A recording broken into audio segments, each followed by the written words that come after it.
안녕하세요. 안녕하세요. 저는 딸아이를 대학에 보내고 이제야 겨우 한시름 놓은 40대 여성입니다. 저는 돈 걱정이라고는 해본 적 없이 살아왔었어요. 상위 1% 자산가의 삶이었으니 당연한 일이었죠. 이렇게 당연하다고 생각했던 제 인생이 정상에서 바닥으로 떨어진 건 한순간이었어요. 제가 나락으로 떨어지자마자 주변 남자들과 남편 친구들에게 치욕스런 대접까지 받게 되었죠. 지금부터 롤러코스터 같은 제 인생 이야기를 해보려 합니다. 저는 평범한 집안의 외동딸로 태어났어요. 그리고 저와 비슷한 평범한 집안의 외동아들인 남편을 만나 결혼하게 되었습니다. 저는 미대를 나왔고 남편은 디자인과 경영학을 복수 전공한 능력남이었어요. 남편은 저와 결혼 후 자신의 디자인 감각을 살려 사업체를 운영했는데 경영하는 능력이 아주 뛰어나서 하는 일마다 승승장구하게 되었죠. 그래서 저는 결혼의 시작점은 평범했지만 한 해 한 해 지날 때마다 쌓이는 재산은 어마어마했습니다. 돈이 모이기 시작하니 남편은 그 돈을 종잣돈 삼아 더 많은 돈을 벌어오더군요. 남편은 똑똑하고 계산에 능한 사람이었어요. 남편의 사업 수완 덕분에 저와 제 딸은 돈 걱정 없이 좋은 집에서 편하게 살았습니다. 이때는 정말 제 인생의 한 치 앞도 몰랐어요. 그리고 제 인생이 뒤바뀐 사건은 제가 그녀들과 함께 한가로운 오후를 보내고 있을 때였습니다. 제가 만나는 그녀들은 저와 비슷한 수준의 삶을 사는 여자들의 모임이었어요. 비슷한 또래 아이들을 키우며 남편이 벌어다 주는 돈으로 당연하다는 듯 사치를 부리는 아줌마들의 모임이었죠. 상류층 부인들의 삶이란 시간과 돈을 쓰는 일이었어요. 쇼핑과 문화생활이 주된 관심사였고 그 중에서도 엄마들의 가장 큰 관심사는 뭐니 해도 아이들 교육 문제였어요. 이번에 수아가 콩쿨에서 상 받았다며? 자기는 너무 좋겠다. 그냥 수아가 열심히 해줘서 고맙지 뭐.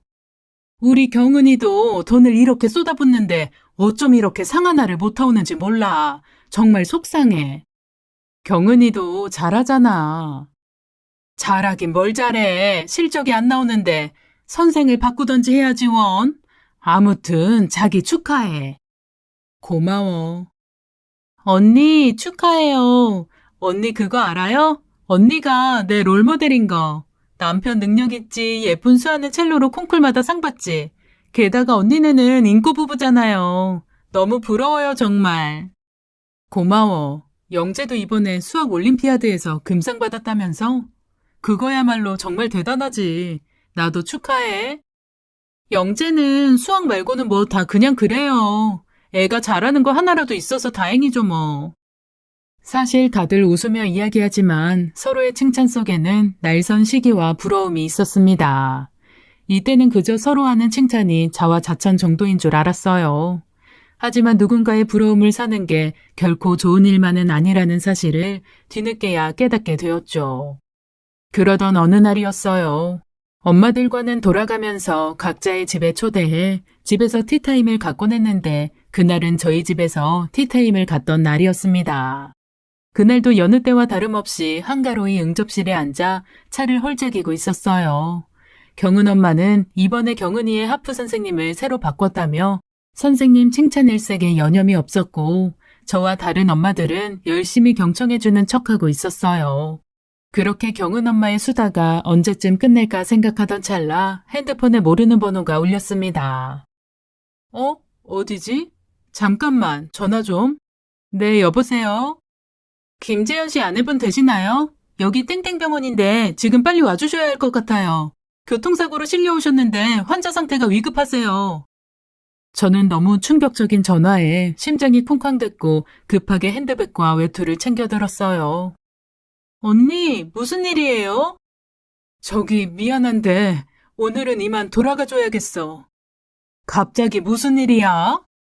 경은 엄마, 미안한데 나 좀 땡땡병원에 데려다 줄 수 있어? 다리가 후들거려 서 있는 것조차 힘들어 운전해서 가는 건 더더욱 어려울 것 같았어요. 그래서 평소 가장 가깝게 지내고 친하게 지내던 경은 엄마에게 부탁해 운전을 대신 맡겼습니다. 병원으로 가는 차 안에서 경은 엄마에게 자초지종을 설명하자 경은 엄마도 함께 걱정해주며 병원으로 향했어요. 이때는 경은 엄마가 옆에 있어줘서 참 다행이라는 생각을 했는데 시간을 되돌릴 수만 있다면 저 혼자서 병원으로 향했어야 했습니다. 남편은 제가 병원에 도착하기 전에 숨을 거두었고 의사로부터 사망 선고를 들어야 했습니다. 충격과 슬픔에서 헤어나오기도 전에 또 다른 충격적인 이야기를 듣게 되었어요. 그곳에는 남편 말고도 또 다른 사망자가 있었습니다. 남편의 차에 같이 타고 있었다던 그 사람은 다름 아닌 남편의 대학교 동창이었어요. 가끔씩 남편이 대학교 이야기를 할 때면 그 여자의 이름도 거론되곤 했기에 대학교 때 친했던 여자 정도로만 알고 있었습니다. 그런데 그 여자가 내 남편의 조수석에 타고 있다가 사고로 사망했다는 이야기를 들으니 너무 충격적이었어요. 남편은 언제나 가정에 충실했고 바람을 피울 시간도 없을 만큼 바쁜 사람이었어요. 가족과 함께하는 시간을 소중하게 생각하고 일 때문에 딸과 놀아주지 못할 때는 속상해하기도 하던 사람이라 결코 이 남자가 바람을 피울 거라고는 상상도 해본 적이 없었습니다. 도대체 이 여자가 왜 내 남편과 같은 차에 타고 있다가 사고를 당했지? 라고 생각할 무렵 얼마 전부터 조금 냉랭했던 남편의 모습이 떠올랐어요. 여보, 우리 수아도 박 교수님한테 부탁해서 교수님 과외시킬까? 지금 다니는 학원에서도 잘 배우고 있는데 굳이 그럴 필요 있어? 아무래도 교수님 과외면 더 배우는 게 많을 것 같아서 그렇지. 요즘 이 동네 엄마들 보면 다들 교수님 과외 하나씩은 하더라고. 제발 다른 엄마들이 한다고 따라하는 짓 좀 그만해. 지시라니? 다 수아 교육 생각해서 하는 말인데. 아, 됐어. 나 피곤하니까 당신이 알아서 해. 여보, 요새 무슨 일 있어? 요즘 왜 이렇게 예민해? 누가 예민하다고 그래. 그냥 좀 피곤해서 그렇지. 나 그만 서재에 들어가 볼게. 그전에는 아이 교육 문제에 관한 일이라면 언제든 내 편을 들어주던 남편이 언제서부터인가 부정적으로 바뀌어 있었어요. 그리고 늘 서재에 들어가 컴퓨터를 붙잡고 있던가 아니면 아주 오래 전화통화를 하고는 했어요. 가끔은 누군가와 통화하는지 서재 문까지 걸어 잠그고 있고는 했습니다. 남편이 그럴 때면 중요한 전화라서 방해받고 싶지 않나 보다 생각했어요. 남편을 워낙 믿었으니까요. 다른 여자와 통화하며 바람을 피울 거라고는 단 한 번도 생각해 본 적이 없었죠. 과거의 일을 떠올리며 멍하게 있을 그때 경은 엄마의 말소리가 들려왔어요. 아니 근데 그 여자는 누군데 수아 아빠랑 같은 차에 타고 있었대? 수아 아빠가 바람 피웠을 리도 없고. 뭐? 바람? 경은 엄마 바람이라니. 수아 아빠 일밖에 모르는 사람이야. 경은 엄마 괜한 말로 사람들 오해하게 하지 않았으면 좋겠어. 오늘 보고 들은 일은 비밀로 해줘. 아니 내가 어디 가서 이런 걸 얘기해. 남 일도 아니고 자기 일인데. 나 이 무거워. 그나저나 상심이 클 텐데 힘든 일 있으면 얘기해. 도와줄 일 있으면 도와줄게. 고마워. 내 부탁 꼭 좀 지켜줘. 부탁 좀 할게. 그렇게 경은 엄마의 입단속을 시켜놓고 남편의 장례식을 치르게 되었어요. 함께 부부 동반으로 모임을 하던 친구들이 방문을 해 저를 위로해 주더군요. 눈물까지 흘려주며 제 앞에서 함께 슬퍼해 주던 이들의 모습에 조금의 위로를 받았습니다. 하지만 나중이 되어서야 그 중에 누군가는 가식이었다는 사실을 알게 되었죠. 시간이 어떻게 흘렀는지도 모르게 3일이 지났고 저와 딸은 아주 힘든 시간을 보내게 되었습니다. 딸아이도 갑작스런 사고 소식에 3일 내내 눈물을 흘리더군요. 남편의 장례식이 끝난 후에도 슬픔은 전혀 가시질 않았습니다. 충격과 슬픔 그리고 그리움으로 하루하루를 보내게 되었어요. 그러던 어느 날 문득 남편의 자동차 안 블랙박스가 떠올랐습니다. 저는 남편의 차로 가보았어요. 사실 사고 후 경찰 쪽에서 먼저 블랙박스를 확인하고 갔는데 메모리 카드가 없어서 아무것도 조사하지 못했다고 했었습니다. 그래도 혹시나 하는 마음에 다시 확인해 보려고 한 거였죠. 경찰들 말대로 블랙박스에 메모리 카드는 안 꽂혀 있었고 어디에도 보이지 않았어요. 그걸 보니 그동안 남편을 믿어왔던 내 자신을 의심하게 되더군요. 혹시 다른 여자를 차에 태우기 위해 일부러 메모리 카드를 빼놓은 걸까? 라는 생각이 들었어요. 하지만 제가 달리 사실을 확인할 방법은 전혀 없었습니다. 시간이 지나면서는 괜한 오해하지 말자 싶어 더 이상 생각하지 않으려 애를 썼어요. 가끔씩 그 여자와 함께 있던 남편을 생각하면 울화가 치밀어 오르기도 했지만요. 남편이 하늘로 간 후에는 상속이라는 절차가 남았더군요. 남편의 재산을 정리하다가 저는 너무 충격을 받았어요. 남편의 회사는 부도가 나기 직전이었고 통장의 잔고도 거의 남아있질 않았습니다. 오히려 마이너스 통장만 남은 상황이었어요. 그래도 부동산은 좀 있으니 괜찮겠거니 했는데 임대료 수익이 들어오던 부동산도 하나도 남아있질 않았습니다. 남편이 저와 상의 한마디 없이 부동산도 모두 처분했더군요. 유일하게 남은 거라고는 집 한 채뿐이었는데 그 집에조차 대출이 많이 끼어있는 상황이었어요. 분명히 빚 없이 살고 있다고 생각했는데 남편이 죽기 1년 정도 전쯤 집 담보대출을 거의 최대한도로 받아놓은 상태였습니다. 그동안 계산에 능한 남편이 집안 재산 관리며 돈 관리를 모두 해오던 터라 저는 이런 사정을 전혀 알지 못했어요. 남편이 말 한마디 언급도 없었기에 저는 너무 충격을 받았죠. 딸아이와 둘이 살기에 부족하진 않을 거라 너무도 당연히 생각했는데 남편의 재정 상태는 말이 아니었어요. 남편의 자구제가 끝나고 며칠이 지나 남편 회사는 부도가 나고 말았습니다. 저는 상속을 받고 집을 팔아 남편의 부채를 정리했어요. 그러고 나니 작은 집을 전세로 구할 돈은 남더군요. 저는 딸아이와 함께 눈물겨운 이사를 해야 했어요. 정말 먹고 살기가 막막해졌습니다. 일을 구해야겠다는 일념 하나로 미술학원을 전전했어요. 제가 당장 할 줄 아는 일이라곤 어린아이들을 대상으로 미술 지도를 하는 것이었죠. 다행히 일은 쉽게 구해졌고 이전 생활비에 비하면 턱없이 적은 돈이었지만 당장의 생활을 하는 데는 문제가 없었어요. 학원비는 6개월치를 미리 낸 덕분에 다행히 딸아이는 계속 첼로 학원을 다닐 수가 있었습니다. 그나마 천만다행이란 생각이 들었어요.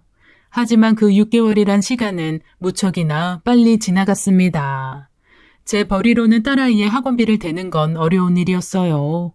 하지만 자식 교육만은 끝까지 시켜주고 싶은 마음에 24시 감자탕집에서 새벽에 식당 일을 해가며 돈을 더 벌어왔습니다. 일하는 시간이 많다 보니 잠자는 시간도 부족했고 딸아이를 챙기기는 더욱 힘들어졌어요. 정말 하루하루를 간신히 살아냈습니다. 그러던 어느 날 딸아이가 제게 말을 걸더군요. 엄마, 나 학원 그만둬야 하는 거 아니야? 그게 무슨 소리야? 학원을 왜 그만둬? 학원비가 한두 푼이야? 나 차라리 지금부터라도 첼로 그만두고 그냥 공부할래. 첼로를 왜 그만둬? 너 제정신이야? 넌 그런 거 걱정 말고 열심히 배우고 연습이나 해. 딸아이까지 돈 걱정을 하는 모습을 보니 가슴이 너무 아팠어요. 저는 생활비를 더 충당하려고 제가 가지고 있던 보석들을 정리해 보았습니다. 결혼할 때 받았던 다이아 예물 세트와 그동안 소장하려고 사모았던 보석들을 모두 들고 청담동의 한 샵으로 향했어요. 그곳은 평소 제가 거래하던 귀금속 전문점이었습니다. 보석을 모두 팔려고 하자 주얼리샵 사장님이 놀라더군요. 평소 안면을 트고 지는 사이라 더 놀란 듯 싶었어요. 저는 어쩔 수 없이 제 사정 이야기를 하게 되었죠. 그러자 사장님은 제게 주얼리샵에서 일해보지 않겠냐고 제안해 주더군요. 보수도 꽤 좋았고 보석을 잘 팔면 인센티브제로 수당도 챙겨주겠다고 했어요. 저는 지금 하는 일에 비하면 훨씬 낫겠다 싶어서 그렇게 하기로 했습니다. 그래서 식당 일을 그만두고 평일엔 미술학원에서 주말에는 주얼리샵에서 일을 하게 되었어요. 저는 워낙 보석을 좋아하기도 했고 고객들이 뭘 원하는지 잘 알아서인지 판매 수완이 좋았어요. 그래서 평일 내내 식당 일을 하던 것보다 주말 이틀 일하면서 버는 돈이 더 많았어요. 사장님도 매출이 늘었다며 좋아하더군요. 그렇게 일을 한 지 2달 정도 지났을 무렵 주얼리샵 마감을 하려고 뒷정리를 하고 불을 끄고 나오려는데 누군가 급히 매장 안으로 들어왔습니다. 사장님, 이 시간에 웬일이세요? 선아 씨, 일은 잘하고 있었어요? 아, 네. 그런데 무슨 일로? 선아 씨랑 잠깐 할 얘기가 있어서요. 일단 마감했으니 출입문은 잠그고 얘기할까요? 사장은 제 의사와는 상관없이 매장 문을 걸어 잠그고 밖에서 안이 보이지 않는 장소로 저를 데려갔습니다. 그곳은 고객 응접실이었는데 아치형으로 뚫린 문을 제외하면 매우 밀폐된 공간이었어요. 너무 어두우니까 불 좀 켤게요. 그렇게 말한 순간 그가 뒤에서 저를 덮쳐왔어요. 그리고는 제 몸을 꽉 잡고 사장이 저를 강제로 밀어붙였습니다. 그날은 부인에게 흰색 니트를 입었었는데 그의 완력에 옷의 목 부분이 잔뜩 늘어나 가슴 아래까지 옷이 내려가고 말았어요. 저는 버둥거리다 손에 잡히는 물건을 잡아 그대로 사장의 머리를 올려 쳤습니다. 사장은 으악 소리를 내며 머리를 쥐어잡고 제게서 떨어졌고 저는 그 틈에 매장 밖으로 도망쳐 나올 수 있었어요. 정신없이 뛰다가 매장에서 한참 멀어졌을 때가 되어서야 제 손에 들린 것을 보았습니다. 그건 바로 청동 조각상이었어요. 저는 청동 조각상에 묻은 피를 보고는 화들짝 놀라 길거리에 놓인 쓰레기 봉지 안에 던져버리고 집으로 돌아왔습니다. 내가 어쩌다가 이런 대접을 받고 있는 건지 너무나 서러웠어요. 날 두고 떠난 남편이 원망스러울 지경이었습니다. 집에 돌아와 놀란 가슴을 진정시키고 나니 앞으로의 일이 걱정이 되었어요. 혹시 너무 세게 때려서 잘못된 건 아닐까? 라는 생각부터 지금까지 일한 돈은 어떻게 받지? 라는 현실적인 생각들이 들었습니다. 경찰에 신고할까라는 생각도 했는데 같이 모임을 했던 지인들이 떠올랐어요. 아무래도 사건 조사가 들어가면 소문이 날 테고 제가 그런 일을 겪었다는 걸 다른 지인들이 안다는 게 너무나 창피했습니다. 그래서 그냥 아무 일도 없었던 것처럼 그냥 이 일이 지나가 버렸으면 좋겠다고 생각했어요. 다만 그 사장이 폭행죄로 저를 고소하면 그땐 저도 맞고소를 해야겠다는 마음을 먹고 있었죠. 그리고 다음 주 토요일이 돌아오기 전에 그 사장으로부터 문자로 연락이 왔어요. 이번 달까지 일한 돈과 함께 해고 통지를 알리는 문자더군요. 저는 오히려 잘 됐다는 생각으로 그 일은 잊기로 했습니다.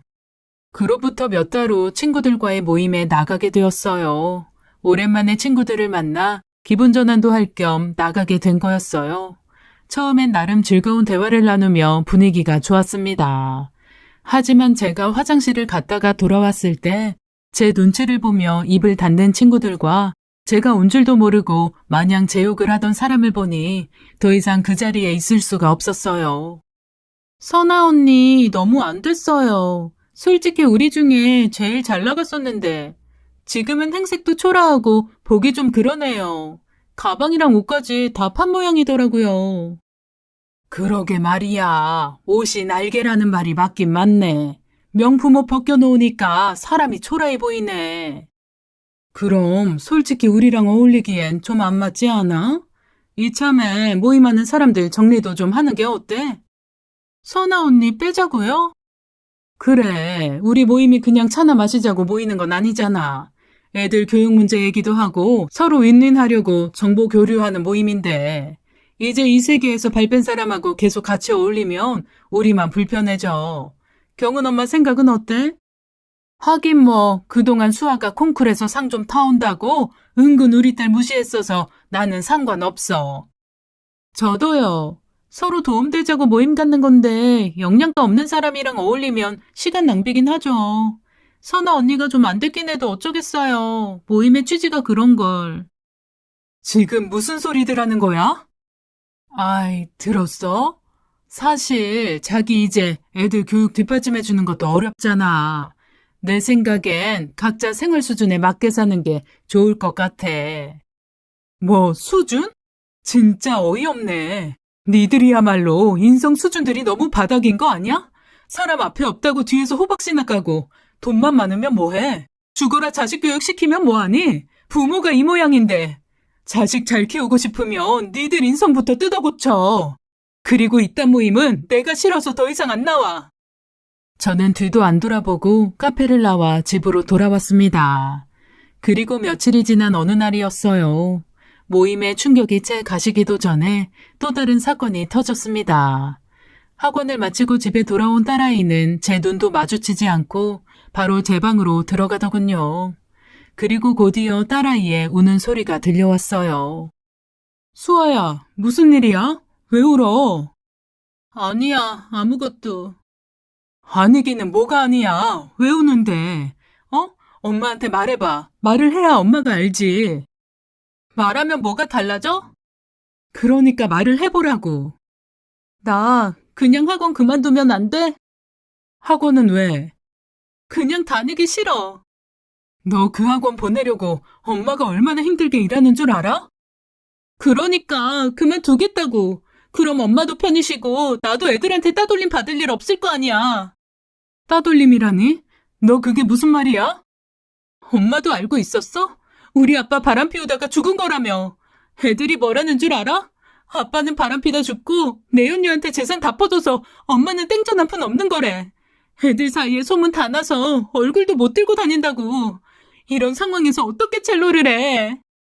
누가 그딴 소리 해? 네 아빠가 그럴 사람이야? 내 생각이 중요해? 애들은 이미 다 그렇게 생각하고 있단 말이야. 저는 딸과 이런 사실을 논하는 것 자체가 거북했어요. 딸과 이런저런 말이 오가봤자 달라지는 건 없을 거라는 것도 뻔했죠. 저는 저런 호황된 소문을 퍼뜨린 여자를 찾아가 문제의 근원을 해결해야겠다고 생각하고 옷을 챙겨 입고 집을 나섰어요. 소문의 근원지는 뻔했어요. 저는 경은 엄마 집 앞에서 배를 누르고 문을 손으로 두드렸어요. 갑자기 무슨 일이야? 네가 헛소리하고 다녔니? 네가 수아빠 바람 피우는 거 봤어? 봤냐고? 그 순간 짝소리와 함께 눈앞이 번쩍였어요. 오히려 때릴 사람은 저인데 그 여자가 제 뺨을 내리친 거였습니다.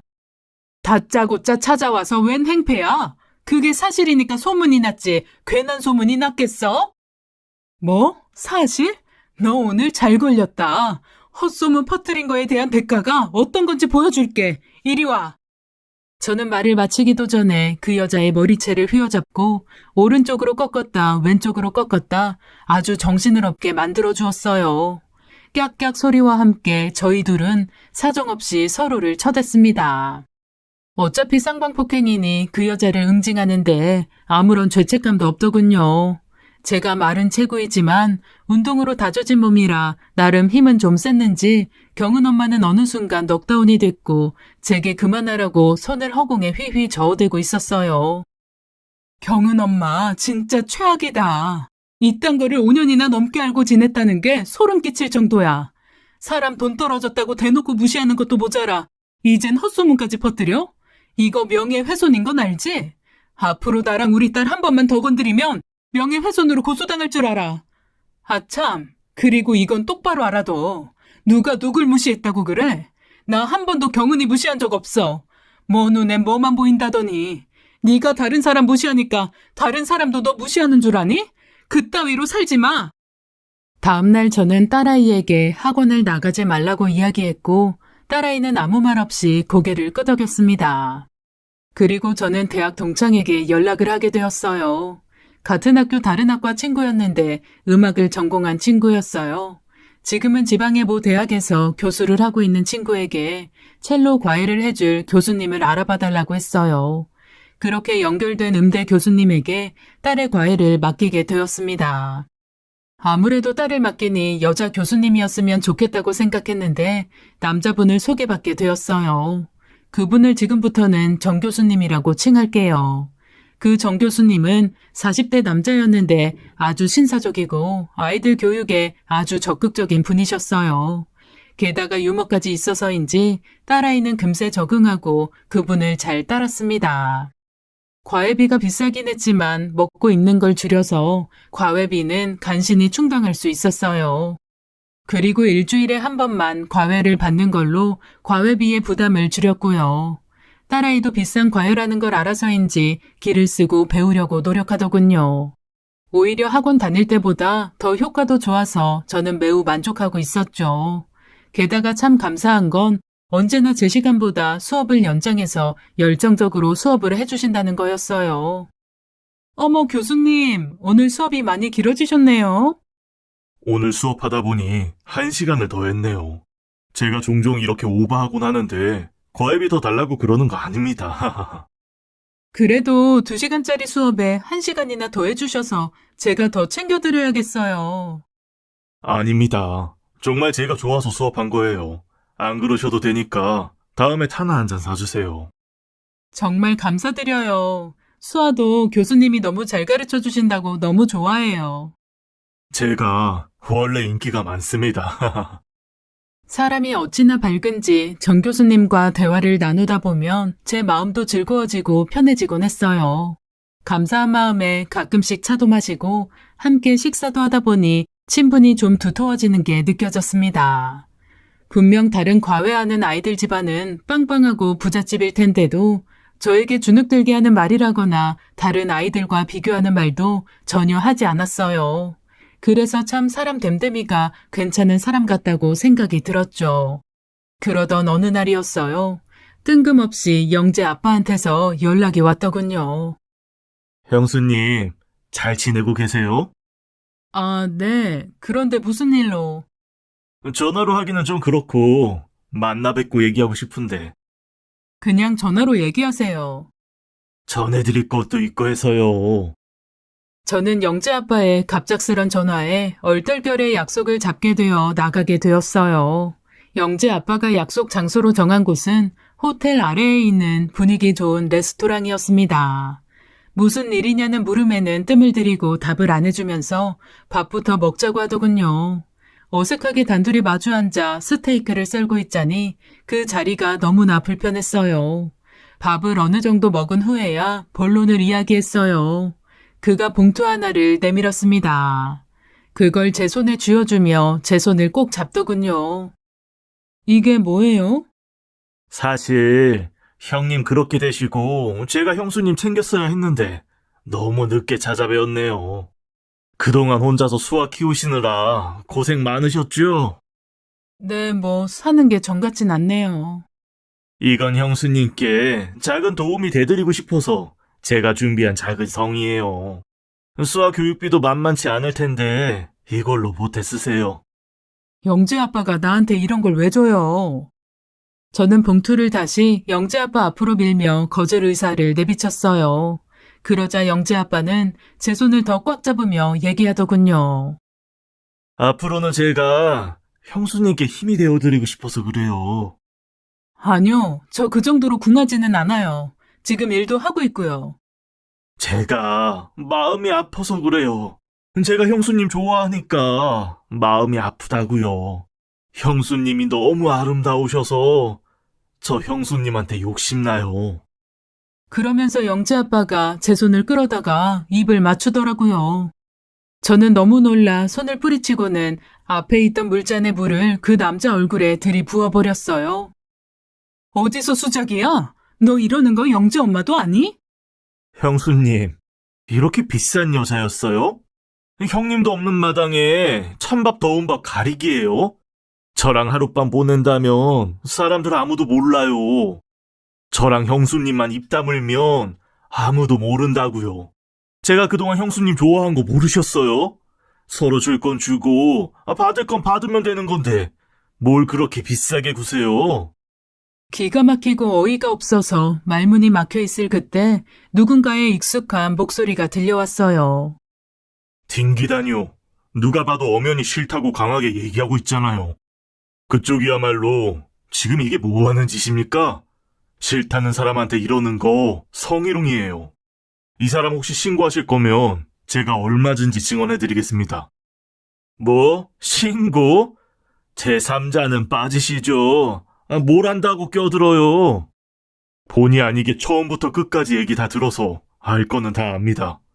여자분, 신고하시겠어요? 정 교수는 저를 모르는 사람처럼 대하며 제 편을 들어주고 있었어요. 저는 그렇게 해주면 고맙겠다며 맞장구를 쳤습니다. 그제야 영재 아빠는 자리를 털고 일어나더군요. 영재 아빠가 떠난 후 저는 정 교수와 잠시 이야기를 나누게 되었어요. 수아 어머니, 괜찮으세요? 네, 좀 놀라긴 했는데 괜찮아요. 그런데 여긴 어쩐 일로? 사실 오늘 여기서 미팅이 있어서 들렸다가 집에 들어가는 길에 수아 어머니가 보이셔서 잠깐 뒷자리에 앉아 있었어요. 뒷자리예요? 아, 제가 엿들으려고 그런 건 아니고 어쩌다 보니 분위기가 심각해 보여서 잠깐 실례했네요. 기분 나쁘셨다면 죄송합니다. 아니에요. 덕분에 불편한 상황 모면했어요. 고마워요. 그렇게 인사를 나누고 난 후 저는 집으로 돌아왔어요. 집에 돌아와 자려고 누웠는데 이런저런 생각이 나서 잠을 설쳤어요. 돈이 떨어지고 나니 참 별일 다 겪는구나 싶고 그 중에는 좋은 사람도 있어서 다행이라는 생각도 들었죠. 영재 아빠는 그 후로도 저를 어찌 해보려는 걸 포기하지 않았는지 몇 번 더 연락이 오더군요.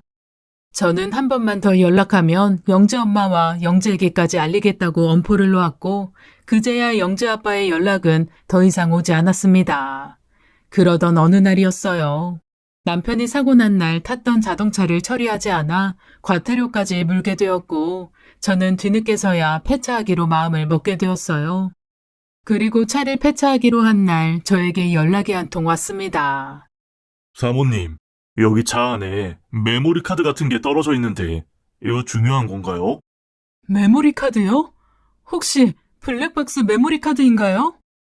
그건 확실히 모르겠는데 블랙박스에도 끼울 수 있는 건 맞아요. 제가 지금 바로 갈게요. 버리지 말고 꼭 좀 잘 보관해 주세요. 그렇게 찾을 땐 없던 메모리 카드가 어디서 어떻게 발견된 건지 신기할 따름이었어요. 그곳에 가서 받아온 메모리 카드를 떨리는 가슴으로 노트북에 연결해 보았습니다. 노트북은 남편이 쓰던 거였는데 남편이 떠난 뒤로는 한 번도 켜보지 않았었어요. 저는 떨리는 마음으로 메모리 카드에 있는 동영상을 재생시켰습니다. 그리고 그곳에서 너무나 충격적인 사실을 알게 되었어요. 그 사실을 알게 되자 저는 눈물을 흘릴 수밖에 없었습니다. 지은아, 정말 고마워. 네 덕분에 이번 위기를 넘길 수 있을 것 같아. 고맙긴 난 그냥 남편한테 부탁하는 것뿐인데 너희 회사에 투자 자금 들어가면 회사 운영 잘해서 많이 불려줘. 고마워. 사실 이건 아무한테도 말 안 한 건데 내가 회사 자금 때문에 발 동동 굴리다가 지푸라기 잡는 심정으로 코인까지 했어.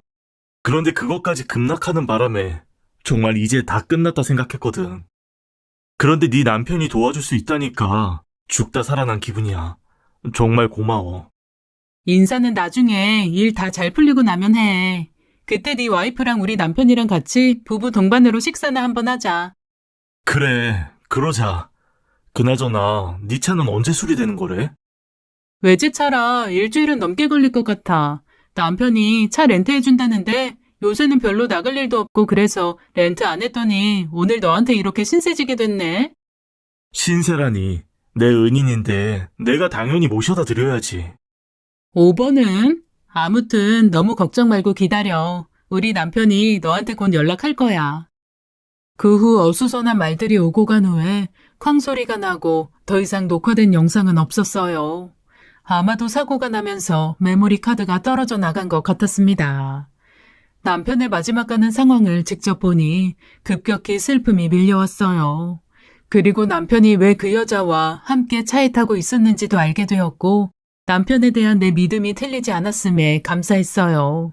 남편은 회사 부도를 막기 위해 대학 동창에게 부탁을 했고 그 지은이라는 사람의 남편이 투자 자금을 지원해주기로 약속한 듯 했습니다. 하지만 남편과 지은 씨가 세상을 떠나자 더 이상 그 약속을 지킬 이유가 없었고 남편 회사에 투자도 하지 않아 부도가 난 것 같았어요. 그 사실을 안 날 저는 딸에게 아빠의 이야기를 들려주었어요. 수아도 아빠의 마지막 모습이 궁금하다고 해서 함께 그 영상을 다시 보게 되었습니다. 수아도 저도 참 많이 운 하루였어요. 수아는 아빠에 대한 오해를 풀어서인지 다음 날부터는 한층 더 밝아진 모습으로 가벼운 발걸음으로 집 밖을 나서더군요. 무엇보다 딸의 당당해 보이는 모습이 보기 좋았어요. 그리고 다음날 남편의 노트북을 다시 켜보았어요. 남편이 세상을 떠나기 한두 달 전부터 서재방에서 하루 종일 노트북만 들여다보던 것이 생각이 났어요. 남편은 편집증이 있는 사람이었어요. 편집증이 생긴 이유는 깜빡하는 건망증 때문이었죠. 일을 똑부러지게 하는 걸 좋아하던 남편이 가끔씩 깜빡할 때면 그걸 무척 답답해하고 못 견뎌 했어요. 그래서 생긴 버릇이 메모하고 정리해두는 습관이었죠. 물건은 제자리에 두었고 기억해야 할 것들은 문서로 일목요연하게 정리해두곤 했었어요. 저는 남편의 노트북에서 반드시 기억할 것이라는 폴더를 발견했습니다. 그 안에는 거래소 비밀번호가 쓰여 있었어요. 저는 거래소에 로그인을 하게 되었고 엄청난 사실을 알게 되었어요. 거래소를 들어가니 비트코인을 비롯한 여러 코인들이 남편의 전자지갑에 들어 있었어요.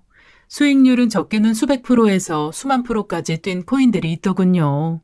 저는 보유 잔액을 확인하고는 깜짝 놀랐습니다. 그곳에는 수백억이 들어 있었어요. 저는 남편이 세상을 떼기 마지막까지도 열심히 살기 위해 무던히도 노력했음을 알 수 있었어요. 그곳엔 이런 메모도 있었습니다. 내 가족에게 내가 남겨줄 수 있는 유일한 것일지도 모르는 것. 부디 행운이 따르기를. 저는 그 돈으로 다시 살던 동네로 이사를 가게 되었어요. 더 큰 평수로요. 그리고 딸아이를 위한 연습실을 집에 마련해주고 주 1회 배우던 첼로도 주 3회로 바꾸어 가르치고 있습니다. 정 교수님께 매일 과외해달라고 부탁을 드렸지만 정 교수님 일정상 주 3회가 최대라고 해서 그렇게 정하게 된 거였어요. 제가 다시 이사를 오니 그곳에 살던 이들이 하나둘 아는 체를 하더군요. 어머, 언니, 어떻게 다시 이사 오신 거예요? 그것도 더 큰 평수로. 혹시 수아 아빠가 남긴 재산이라도 있었던 거예요?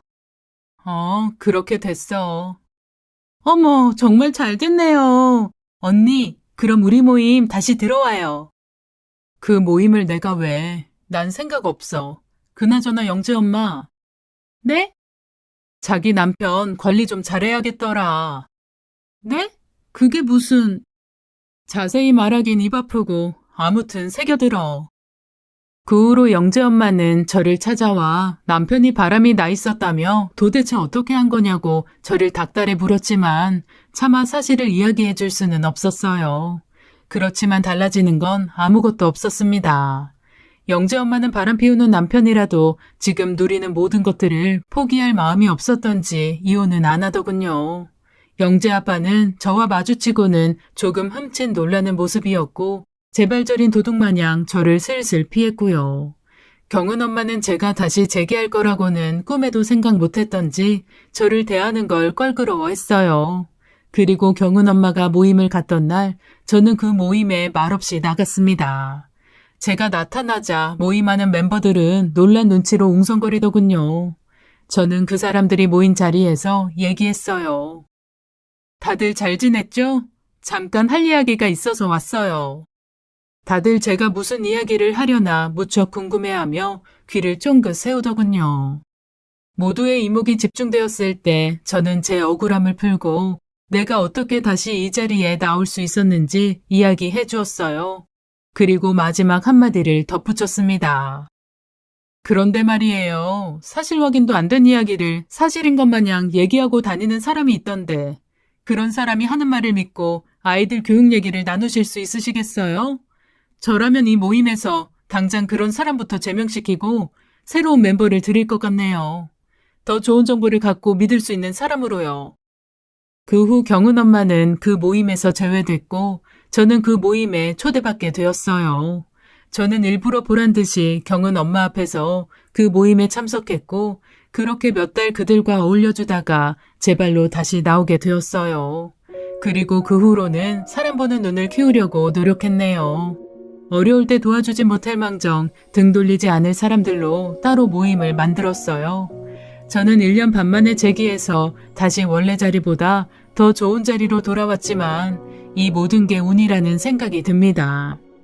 그리고 남편이 남겨준 특별한 유산 덕이라고 생각해요. 제 사정이 아주 많이 어려웠을 때 저를 돈으로 유혹해 저를 어떻게 해보려는 남자들이 여럿 있었어요. 그 유혹에 넘어가지 않고 딸에게 부끄럽지 않은 엄마로서 자리를 지킬 수 있음에 감사한 마음으로 이 글을 마치려 합니다. 제 긴 글 읽어주셔서 감사드려요. 지금까지 사연 읽어주는 남녀였습니다. 끝까지 함께 해주신 여러분 감사드리며 저희는 다음 사연으로 돌아올게요. 안녕하세요.